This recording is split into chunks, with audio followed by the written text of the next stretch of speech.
aktor na si Joseph Marco, aminadong muntik na raw siyang mag-quit sa showbiz.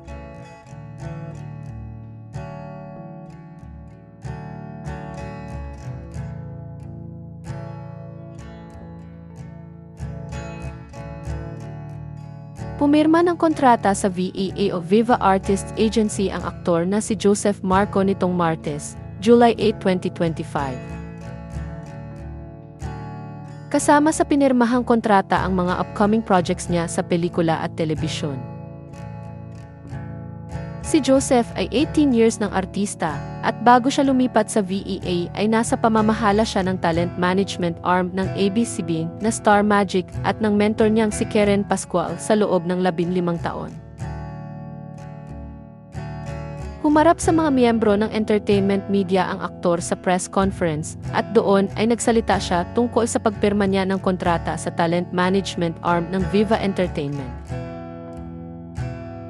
Ayon sa ulat ng pep.ph, nanibago raw ang entertainment press kay Joseph dahil wikang Ingles ang ginamit niya sa pagsasalita niya.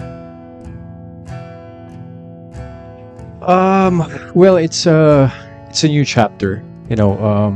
This year marks my 18th year in the industry, and looking back, I started as a model, and to be honest, I didn't know anything about acting. And but through time, growth, and hard work, I've come a long way. I didn't expect I'd reach this level in my career, and for that, I'm very grateful and humbled. And it's this new chapter of my career. I've always carried a quote that says, "Success happens when preparation meets opportunity." The more I prepare, the more I grow, the more I succeed. And with that, I'm very thankful for Viva Artists Agency for believing in me and for trusting me. And I'm just very excited for this partnership. I'm looking forward, and I'm ready to bring everything that I've learned. 18 years of experience, 18 years of passion, of hard work, and I'm ready for whatever this to come. And when me and my manager talked about transferring to Viva, it's a wonderful opportunity, because when a door closes, a new door opens. And I'm just really excited and looking forward for what's in store for us. Pagdating naman sa kanyang upcoming projects, sinabi ni Joseph na magkakaroon siya ng TV series at ang unang araw niya sa taping ay noong last week of July.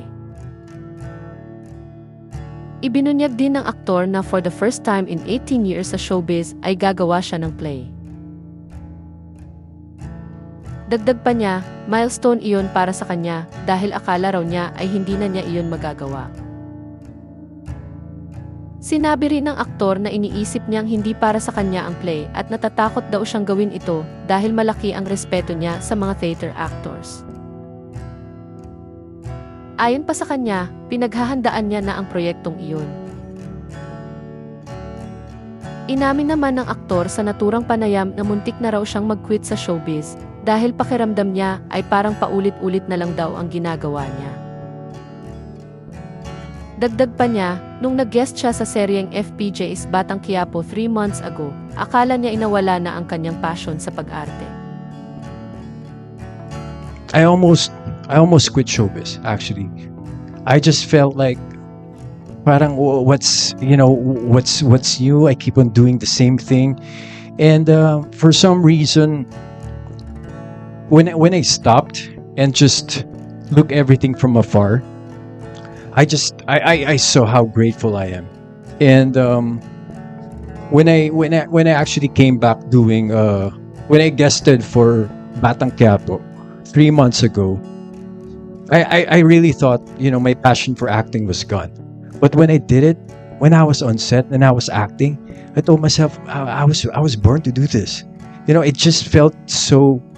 It's challenging, but it felt so natural, and alam mo sa sarili mo na, okay to, gamay ko to. Parang feeling mo hawak mo yung ginagawa mo. Yeah, and yeah, na-miss ko talaga. And yeah, and now it's just I'm on fire, I mean, I'm so ready to work again. I'm actually preparing right now for a new project. And so also I'm studying acting and Samantala, ibinalita ng bandera na makakasama ni Joseph Marco sa isang bagong show sa Viva One ang ilan sa mga batang artista ng Viva.